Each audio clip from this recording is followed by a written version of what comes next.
ചെർപ്പുളശ്ശേരി പുതിയ ബസ് സ്റ്റാൻഡിലെ കിണർ മണ്ണിട്ടു നികത്തി.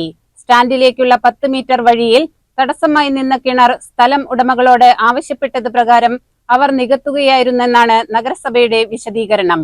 വേനൽക്കാലത്ത് പോലും വറ്റാത്ത ജലസ്രോതസ്സായ കിണർ നികത്തിയതിൽ കോൺഗ്രസ് മണ്ഡലം കമ്മിറ്റി പ്രതിഷേധിച്ചു.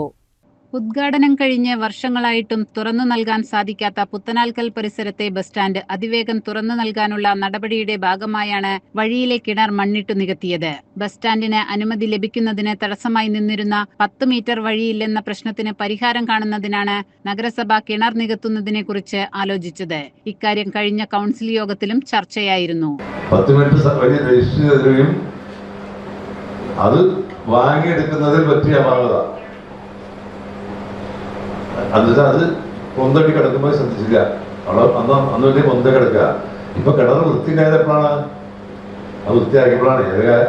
മോട്ടോർ ചെയ്യുന്നത് നമ്മളിപ്പോ നമുക്ക് ഉപകാരമാകാൻ വേണ്ടി എല്ലാം നമുക്ക് ഉപദ്രവാൻ വേണ്ടി എല്ലാം വൃത്തിയാക്കിയേ.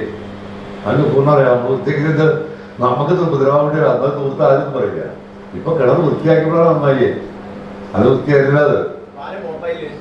അതാ കടക്കാരനെ അതൊക്കെ അയാൾ അനുസരിച്ചുള്ളൂ. അത് അവരുടെ സ്ഥലം. അപ്പൊ നമുക്ക് സ്ഥലമുടമയുടെ ബാധ്യതയാണ് നമുക്ക് 10 മിനിറ്റ് വഴി തരാനുള്ളത്. അപ്പൊ സ്ഥലമുടമയോട് നമ്മുടെ വഴി നമ്മുടെ സ്ഥലം വിട്ടുതരാൻ വേണ്ടി ആവശ്യപ്പെടുക. നമുക്ക് അയാൾ അതിന് എന്ത് വഴി കടകിണറല്ലേ? നമ്മുടെ കിണറല്ല, പൊതു കിണറല്ല, അയാളുടെ കിണറാണത്. എന്നാൽ കിണർ ഉപയോഗശൂന്യമായിരുന്നെന്നും പഴയ സ്ഥലം ഉടമകളോട് ആവശ്യപ്പെട്ടതു പ്രകാരം അവർ സ്വന്തം ചിലവിൽ കിണർ മണ്ണിട്ടു നികത്തുകയാണ് ഉണ്ടായതെന്നും നഗരസഭാ അധ്യക്ഷൻ പി രാമചന്ദ്രൻ അറിയിച്ചു. ആധാരപ്രകാരം സ്ഥലത്തിൽ കിണർ ഉണ്ടായിരുന്നില്ലെന്നും ബസ് സ്റ്റാൻഡ് വികസനത്തിൽ കിണർ തടസ്സമായി നിന്നപ്പോഴാണ് പഴയ സ്ഥലമുടമകൾക്ക് നോട്ടീസ് നൽകിയത്.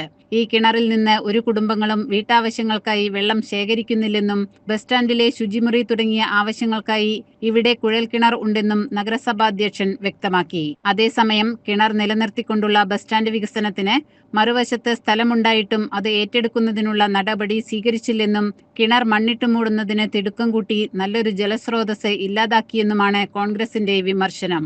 നഗരസഭാ ഭരണസമിതിയുടെ നടപടിക്കെതിരെ നിയമ നടപടികളുമായി മുന്നോട്ടു പോകാനാണ് കോൺഗ്രസ് മണ്ഡലം കമ്മിറ്റിയുടെ തീരുമാനം. CCN ചെർപ്പുളശ്ശേരി.